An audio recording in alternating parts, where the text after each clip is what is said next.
You can see behind me we have an ambulance, we have a state trooper, we have a coroner on scene. A lightning bolt struck the roof of this F building here at the Tremont Student Living Center in Patton Township. It is hoped at this point there could be a maximum of 25 people at one time, but that decision would be made by the bishop. Actuated Medical got this assembly line up and running in 1 week, something that typically takes much longer.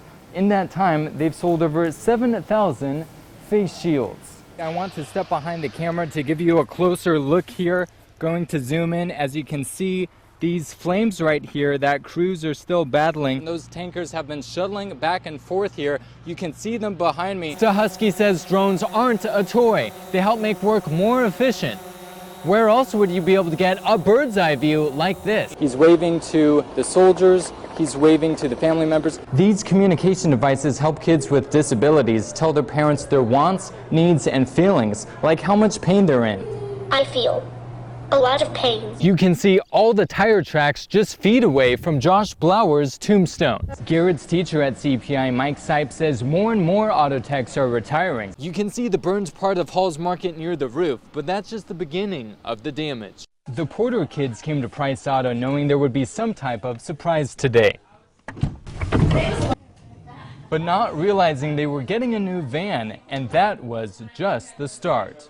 Once these old beautiful maple or oak trees at the Center County Grange Fair get too dangerous to stay up, some of them get turned into something like this. Tech safety company Shape the Sky is teaching local parents about the apps their children are using, like Instagram and Snapchat. It's also helping them recognize the dangers their children are facing while using these apps.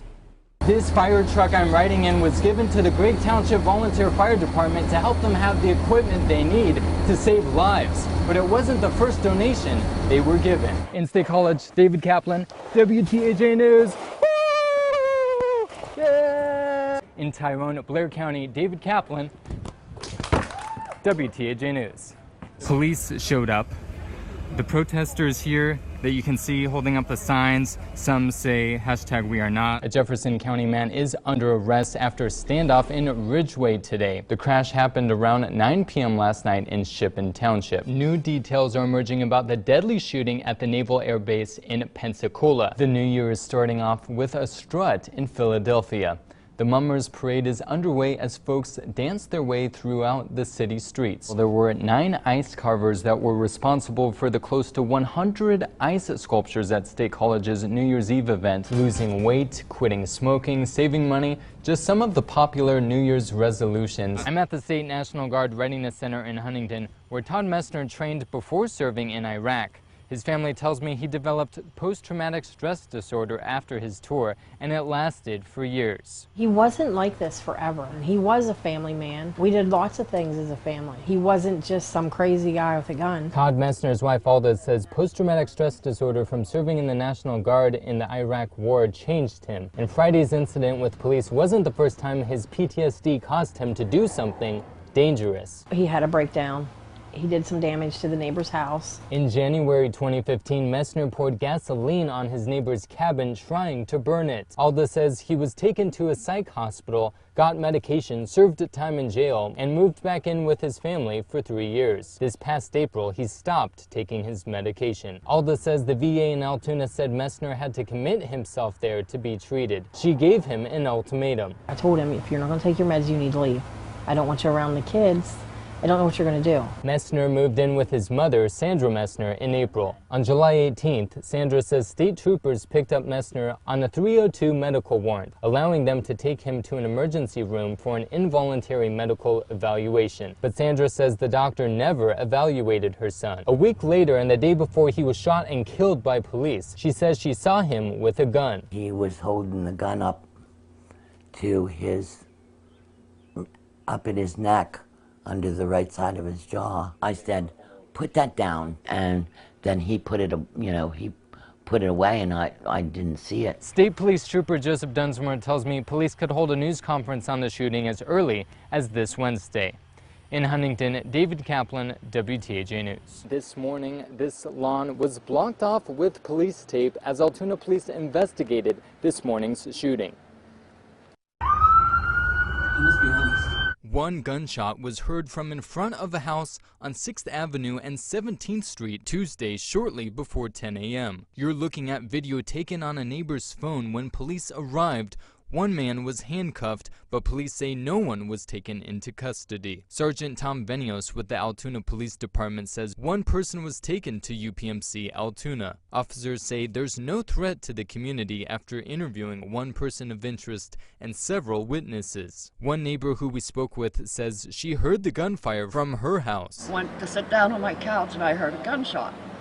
So I jumped up and looked out the window and seen a gentleman in the field with a gun in his hand. And then cops started coming. The Altoona Area School District temporarily put all their schools on lockdown, including Altoona Area Junior High School, which is just down the road from the scene. That lockdown was lifted 10 minutes later. Officers have not confirmed the condition of the person taken to the hospital or if any charges will be filed. Police are continuing to investigate.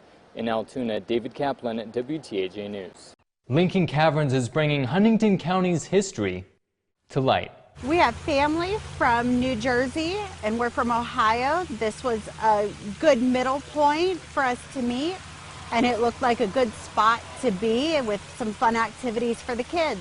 Monica Young's kids and niece enjoy collecting rocks, and panning at Lincoln Caverns has made them think they might want to do something with rocks for a career. I had fun. It was awesome.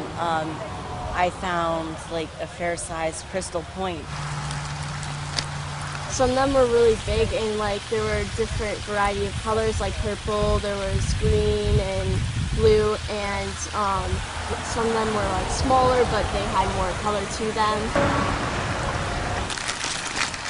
Samantha Williams and Bethany Prettyman are working in Mill Creek for the summer, and they say they had to come to Lincoln Caverns before they left. I love all the stalactites and the stalagmites, just seeing like how they connect even though they're so far apart. I don't know, just how the water drips to form all the different formations, and there's such a wide variety, it's crazy. Mike Leonard, tour guide for Lincoln Caverns, says when kids come here, they're learning a lot about science, but that's not it. We get to discuss the mineral, we get to discuss how all of that stuff got there, and we also have a little bit of local history.